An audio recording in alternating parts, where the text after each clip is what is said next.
चलो guys, then 194 IB। अभी IB क्या बोलता है, देखो वहां पे लिखा है payment of rent by certain individual और HUF। और ये सर, रेंट तो हम लोग ऑलरेडी देख के आए ना 194I में, तो यहां वापस ये रेंट का लफड़ा क्यों है? मतलब हम तो वहां भी 194I में भी रेंट देख के आए, तो ये रेंट का पेमेंट जो मैं करूंगा अब, वो कौन सा रहेगा जो 194I में कवर नहीं है? ओके, तो अगर कोई एसएससी को 194I के अकॉर्डिंग TDS डिडक्ट करना है तो फिर वो यहां नहीं आएगा।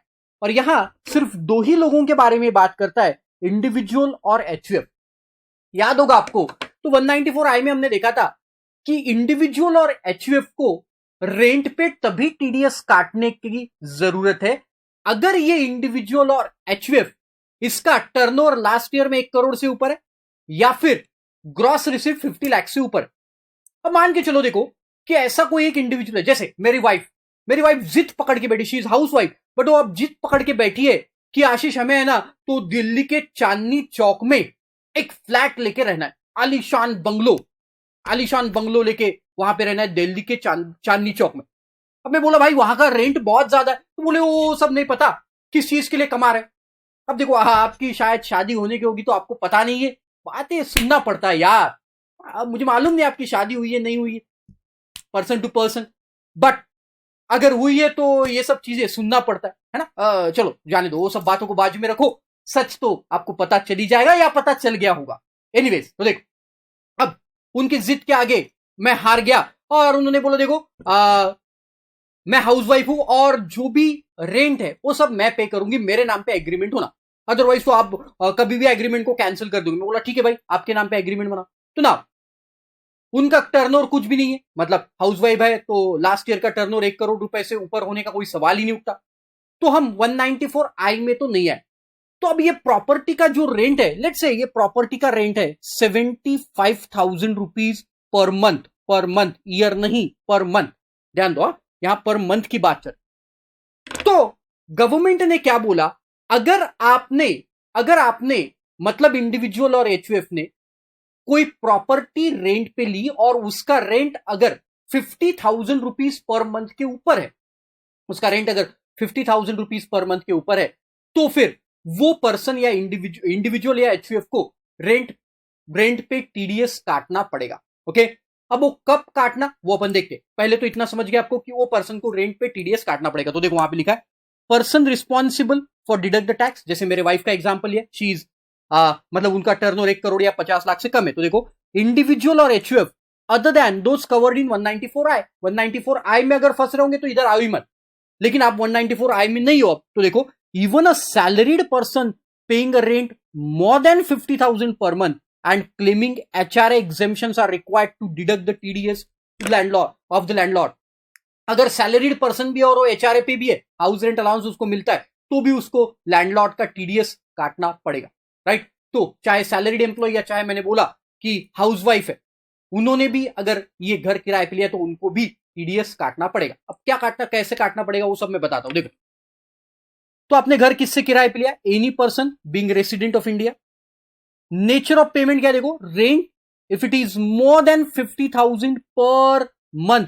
अभी तक जो हम सब चीजें देख रहे हैं वो ईयर आ रही थी, यहां पे पर मंथ है, ध्यान रखना पड़ेगा आपको। और rent means the payment by whatever name called under any lease, sublease, tenancy और the agreement arrangement for the use of land और बिल्डिंग बोथ।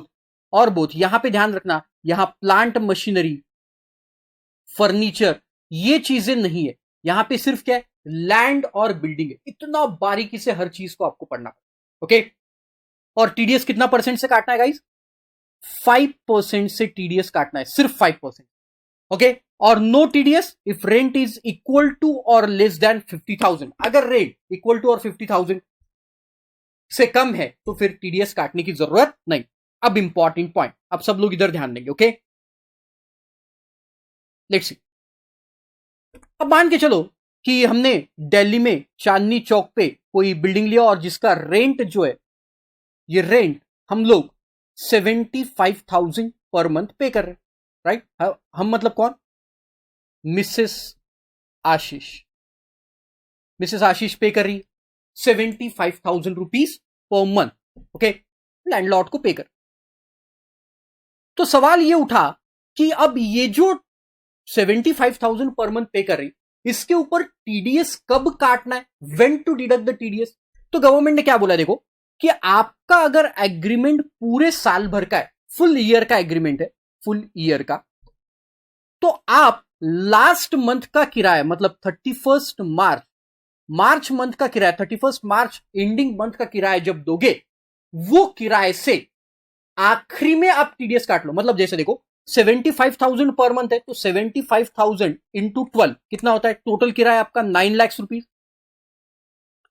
तो यहां आप मंथली टीडीएस मत काटो। उनका क्या कहना है, हमने नॉर्मली क्या देखा, क्रेडिट और payment whichever is earlier, वो बेसिस पे हम लोग टीडीएस काटते। बट ये सेक्शन में क्या बोला कि आपका हर महीने आप टीडीएस मत काटो, मतलब उसको लैंडलॉर्ड को 75,000 रुपीज पे करो, और लास्ट में क्या करो, ये 9 लाख जो पूरे 75,000 इंटू 12, ये 9 लाख आएंगे, ये 9 लाख पे 5%, मतलब 45,000 जो टीडीएस है वो लास्ट मंथ के किराए से काट लो। मतलब क्या, जैसे लास्ट मंथ मार्च मंथ में आप क्या कर रहे हो, 75,000 रुपीज किराया दे रहे हो, तो अब उसको 75 की जगह कितना दे दो, 45,000, मतलब ही 45,000 डिडक्ट करो, मतलब ही अब उसको कितना किराया दो आप, सिर्फ 30,000 रुपए।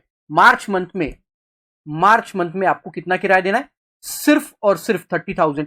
बाकी ये जो 45,000 है, ये आप उसके क्रेडिट में गवर्नमेंट को भर दो। अरे बात समझ में आई? हाँ जी सर, बिल्कुल समझ में आई। तो लास्ट मंथ के जो किराया आप पे करोगे, तो उसमें आपको टीडीएस काट लेना है, अगर आपका एग्रीमेंट पूरे साल भर का है। मुझे मालूम है आपके दिमाग में क्या क्या सवाल है। सर, पहला सवाल, जरूरी थोड़ी है हम साल भर रहेंगे।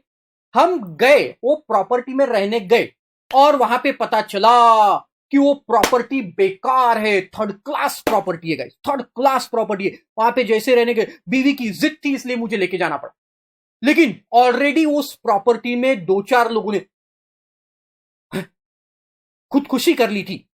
तो फिर 3 महीने बाद ही हमको पता चला कि नहीं यार, ये प्रॉपर्टी में हम रह नहीं सकते, ये प्रॉपर्टी में हम रह नहीं सकते। 3 महीने बाद हमको घर खाली करने के लिए, मतलब घर खाली हम लोग कर रहे हैं।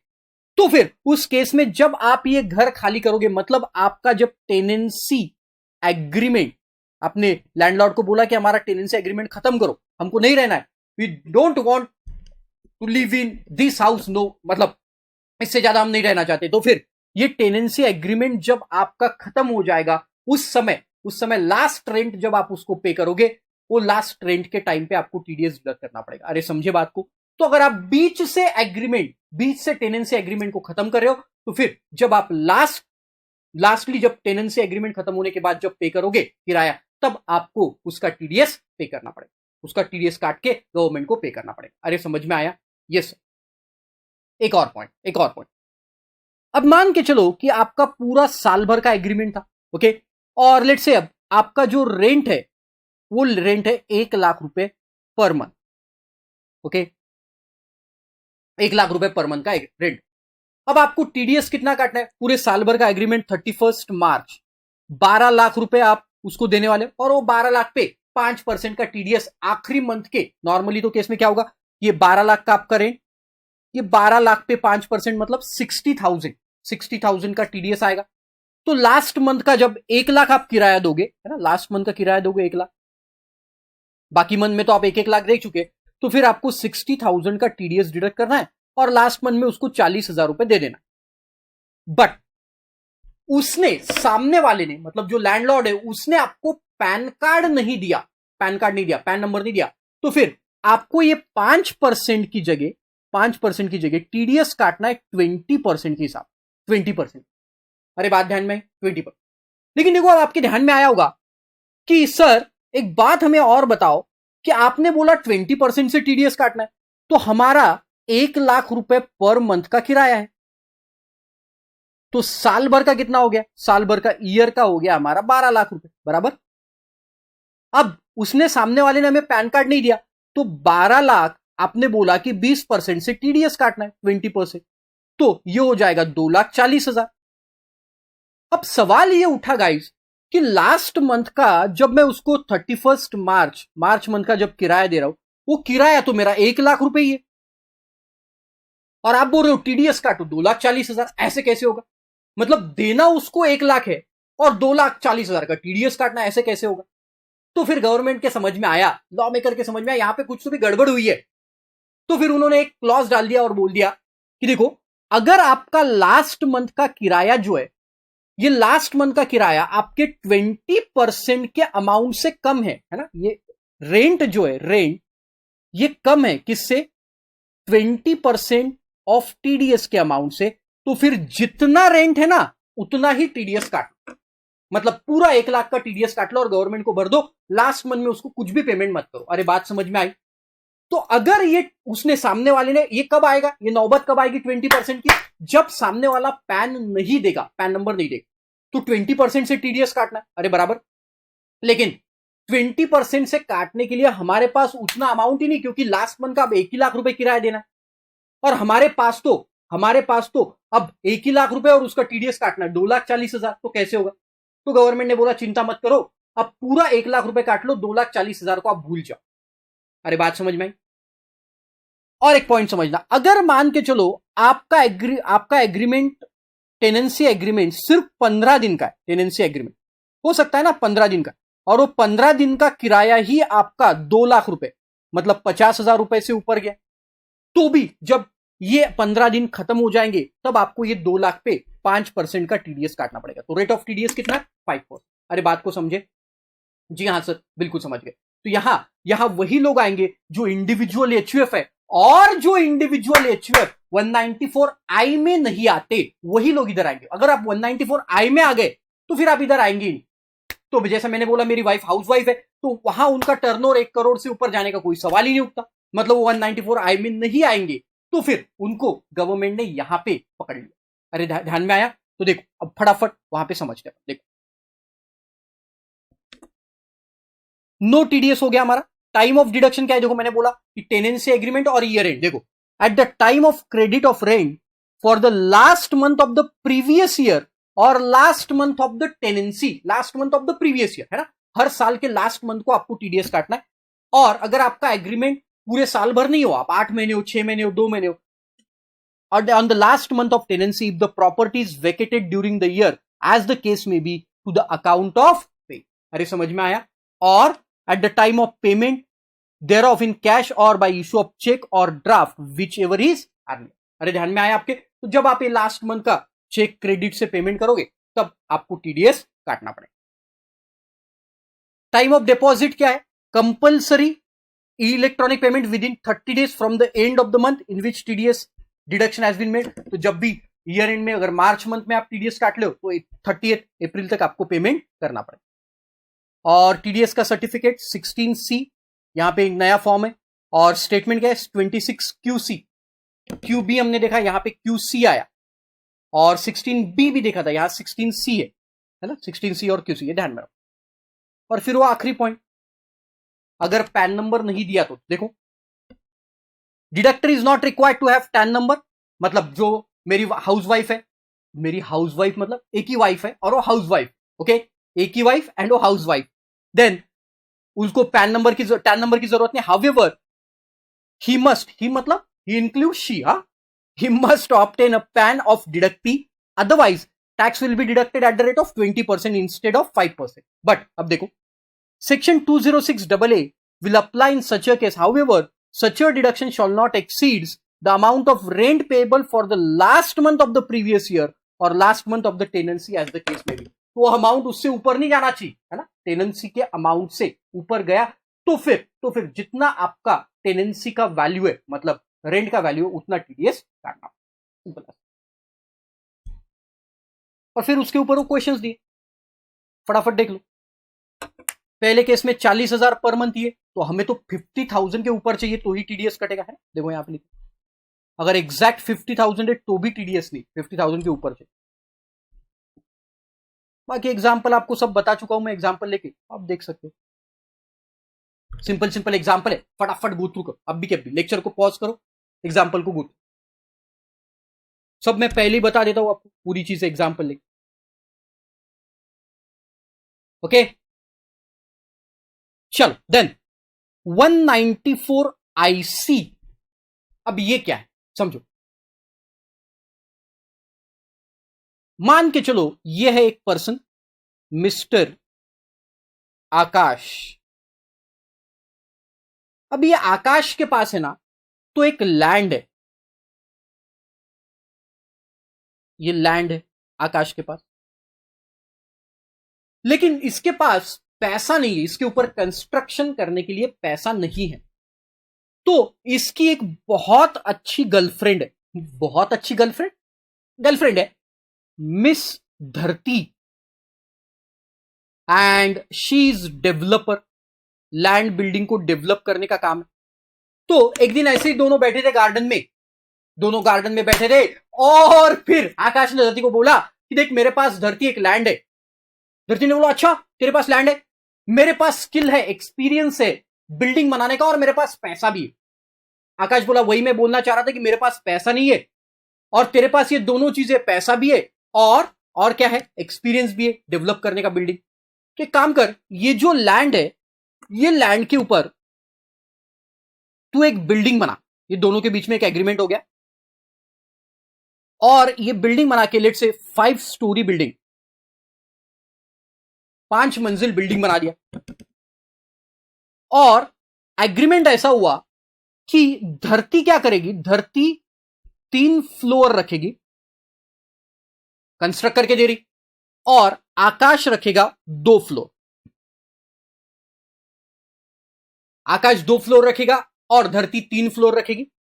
और इसके अलावा धरती आकाश को 25 लाख रुपीस का कंसिडरेशन भी देगी।